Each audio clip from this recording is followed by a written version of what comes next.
fazer um parênteses nisso. Você viu que o Bolsonaro falou que não volta pro Brasil, né? Não, claro que não. Ele não quer voltar pro Brasil. Ele tá querendo arrumar um país pra ficar todo mundo... Só vai voltar se ele for extraditado, se ele for forçado. Mas pelo país que o acolher. Porque ele não... a tese dele ele sai dos Estados Unidos sem uma condenação. Sim. Ele sairia sem uma condenação, os Estados Unidos não precisa extraditar de nada, ele já pega... Aí ficou toda a esquerda, aquele bando de Michele Prado. Aí vai pra Hungria do Orbán. Eu acho que o Orbán não vai trazer isso, ele vai arrumar algum outro país X. Que ele... Ou pode ir pra Hungria, vai saber, né? É que tá tão mal tocada essa fuga dele, tá tão tosca. Da fuga. Eu acho que a escolha do destino dele como Hungria ou Polônia é uma escolha bastante racional, inclusive.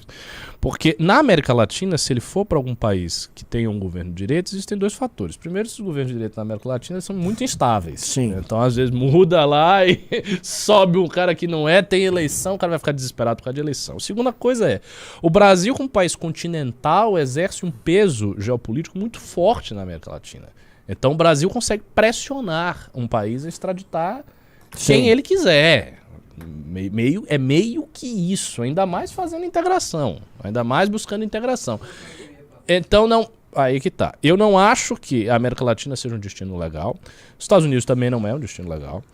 A Europa Ocidental nem se fala, depois que ele esculhambou a mulher do Macron, etc, etc. Esquece, o Bolsonaro não vai ficar na Europa Ocidental. A Rússia está em guerra, é um país complicado dele ir. E outra coisa, a relação da Rússia com Lula e o PT e o vai Brasil muito é uma bem, relação obrigado. Positiva. Essa interpretação que se faz, não, porque a Rússia e porque o Putin e o Bolsonaro é a mesma coisa. Isto não tem nada a ver com relação de Estado. As pessoas precisam fazer distinções. Pode-se até tentar buscar comparações, analogias entre a posição de Bolsonaro e a posição de Putin, mas isso não diz respeito à questão de Estado. Em termos de Estado, a Rússia tem uma relação boa com o PT, já tinha na época... Né, do governo Lula 1, do governo Lula 2, do governo Dilma, essa relação ela tá lá consolidada. E o Brasil faz parte dos BRICS.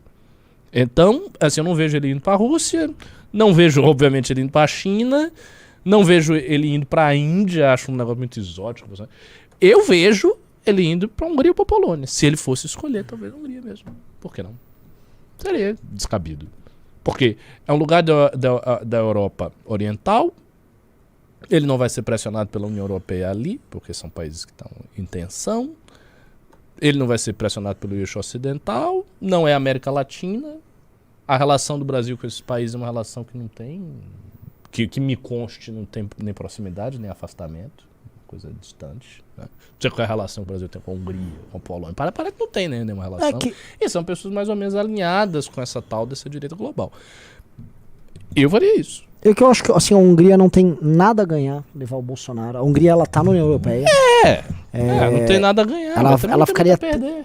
Eu acho que um pouco sim. Eu acho que sim. Ele é um personagem internacional, assim, um personagem feio. É um personagem muito grotesco de você ficar dando uma proteção. Não é o Snowden, sabe? Ou Assange.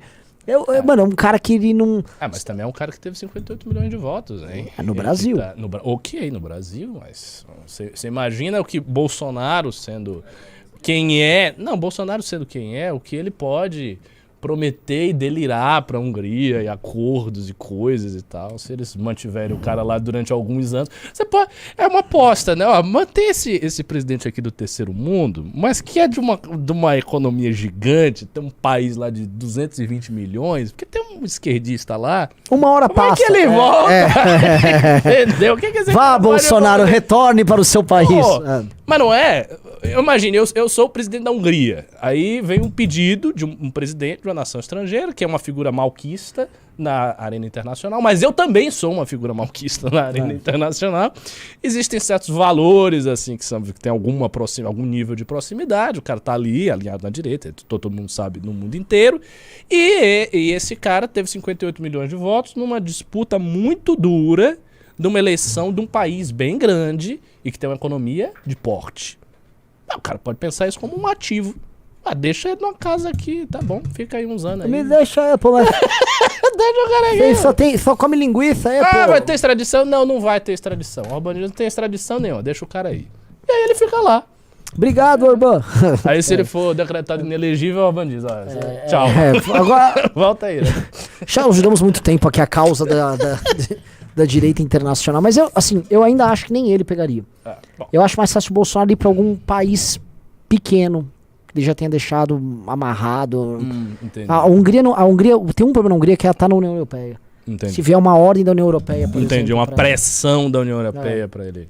Aí eles têm que bancar como mais uma briga que eles têm com a União Europeia. Tipo, pode ser que ele vá pra Trindade e Tobago. Algum país ditatorial, às vezes é pra, sabe, pro Tajiquistão e tá resolvido. Que os caras falam, deixa ele lá, ele trouxe uma grana pra cá. Tá lá ele Bolsonaro levou de turbante. 100 milhões de reais em rachadinha, aquilo dá um puta de um destaque ali na economia do Tajiquistão. Você quer saber? Pegue suas tâmaras e fique aqui, sabe? Eu nem gosto! Não gosto! Não é bom! Quero outra coisa, Mas, sei lá, pode ser. Mas assim, voltar, ele não vai voltar por vontade própria, isso é um fato. Ele não vem. E ele está certo de não vir, porque ele sabe que problemas se precipitarão na cabeça dele. Eu tava falando na live da tarde dessa hipótese dele ir para outro país, porque tão logo ele vai para um país que ele se sinta seguro, o que eu acho que o Bolsonaro vai fazer ele vai, pelo menos em redes sociais, tentar ir para cima do Xandão. Com certeza, com certeza. Eu acho que o Bolsonaro vai ser, em proporções imensamente maiores, o que todos esses influenciadores que estão de fora do Brasil tentam ser. Pessoas que vão para cima do Xandão, que ficam incentivando manifestações e coisas, etc. Ele vai ser esse cara, só que numa proporção gigante. Isso vai surtir efeito. Porque se isso tem surtido efeito com influenciadores muito menores do que um ex-presidente fora, com o poder que o carisma pessoal dele tem, consegue fazer muita coisa, cara. Ele de fora do Brasil consegue convocar manifestações muito grandes, caso haja um contexto para isso que o PT entregue. Ele consegue fazer uma manifestação grande. Em vários, porque ele vai estar de fora, mas tem aqui no Brasil um monte de gente para organizar manifestação por ele, cara. Não só pessoas eleitas, nós temos vários grupos, subgrupos, pequenos grupos espalhados em tudo que é lugar de bolsonaristas, e os caras se movimentam, eles botam dinheiro, só que tem um problema nisso, que é a agenda. Se o fato do Bolsonaro ir para um outro país para tentar sobreviver... a agenda não vai poder ser bote o Bolsonaro de volta. Ou mesmo uma convocação... Porque assim, eles ficaram lá convocando uma série de coisas inexequíveis, golpes de Estado e tal.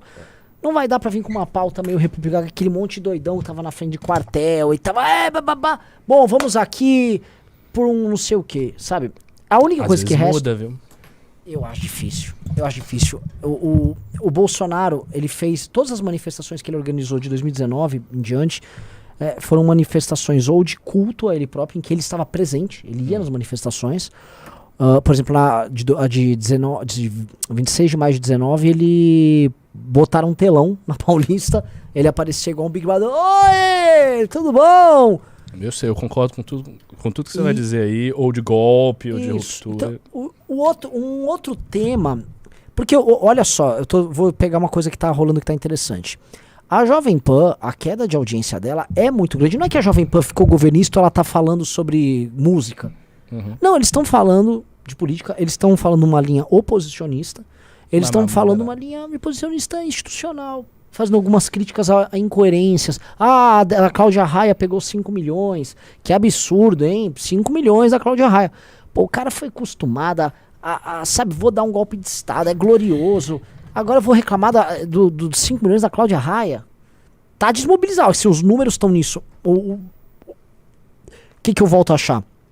A causa, o horizonte que foi dado, foi um horizonte revolucionário muito louco. Não entregaram o horizonte pro cara, o cara simplesmente tá sem chão. Eles não têm horizonte nenhum agora. Quando a gente mobilizou lá naquele tempo atrás, havia um outro horizonte, que era a retirada do PT do poder. Que soava naquela época, a gente tava 13 anos com o PT, meio que revolucionário. Porque, pô, como é que é tirar o PT do poder? Vamos se vingar do PT? Então tinha um tchananá, era uma coisa que dava um tesão na galera. Agora, pedir uma pauta que não seja o fim do PT... Mas é o fim do PT. Eu tô falando do impeachment. Não, eles não vão conseguir cravar um pedido de impeachment tão logo. Olha só. Eu acho que não vai ter nem clima pra isso. Olha só, eu também acho que o contexto é complicado, etc. Mas tem alguns fatores aí. O primeiro o acontecimento impeachment é ainda, mesmo na cabeça dos mais loucos direitistas bolsonaristas, um fato que guarda a sua aura. Sim. Por quê? Porque é algo que ocorreu. E, assim, é sempre importante lembrar a distinção entre o fato e a expectativa. Esses caras todos que estavam pedindo intervenção com Bolsonaro no poder, Forças Armadas fazem alguma coisa, eles estavam aguardando que algo acontecesse. Só que não aconteceu. Bolsonaro perdeu a eleição, não veio intervenção das Forças Armadas, não veio nada. Então, eu não digo que seja automático, mas com o tempo é possível que as pessoas mais exaltadas, elas recalibrem as suas expectativas de acordo com aquilo que é factível. Elas comecem a pensar, pô, desse jeito não deu pra tirar o PT, mas, pô, os caras conseguiram tirar o PT através do impeachment, né? Aquela Dilma e tal, será que não é esse o caminho? Tem muita gente normal, meio normal, bolsonarista, que gostaria de ver um contexto onde você pudesse levantar o estandarte do impeachment para o PT. Muita gente. Porque as pessoas viram isso com Dilma Rousseff. Dificuldades. Primeira, o impeachment é uma coisa rara, ou pelo menos deve ser rara. É difícil mobilizar o sistema político em torno de uma medida tão agressiva. O impeachment exige que haja alguma plausibilidade jurídica, então você precisa ter motivações jurídicas que deem aso a um jurista de respeito chegar e abrir a boca, é possível e tal, blá, blá, blá. Isso tem que ter, né? E aí vai suscitar uma discussão. A terceira coisa já aconteceu com o PT, então acho que o PT está bem descolado, calejado para não deixar rolar. Mas devemos nos lembrar do fato político. O impeachment é uma questão, como a gente sempre explicava, jurídico-política. Então isso diz respeito muito à situação do Congresso, a situação da Câmara inicialmente e a situação do Senado. No Senado a gente teve uma renovação com forte presença conservadora lá. Na Câmara há um desagrado do PT porque ele não entregou nada ao Lira e, como você bem disse, o Kim já falou que o PT não tem maioria. De uma situação de não ter maioria e ter um desagrado no Senado, para isso se estiolar, isso se deteriorar a ponto de você voltar o Congresso contra si, não precisa de tanto assim. Não precisa de tanto assim. Se tiver crise econômica, se tiver problema e se pintar escândalo de corrupção, eu acho que dá sim para levantar a bandeira. Vamos tirar a via institucional e entra o exército conversa com o Alckmin, entra Bolsonaro lá gritando para isso acontecer e o PT começa a ser muito enfraquecido. Então, para o jogo do PT, é necessário que ele tenha ascendência sobre o Congresso, que não role um escândalo de corrupção em 2023 nem em 2024. Se for para rolar escândalo de corrupção, que apareça no finzinho do governo. Mas se for no primeiro ano, no segundo ano, ainda está muito no miolo do governo. E aí o escândalo de corrupção, ele já vira um motivo para o impeachment.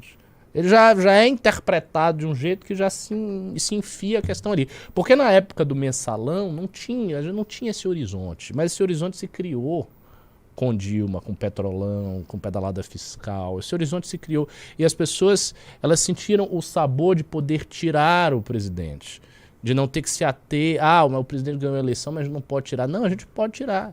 E é uma forma de exercício do poder popular, porque afinal de contas o impeachment foi pavimentado por manifestações grandes. Então eu não acho descabido isso aí, não.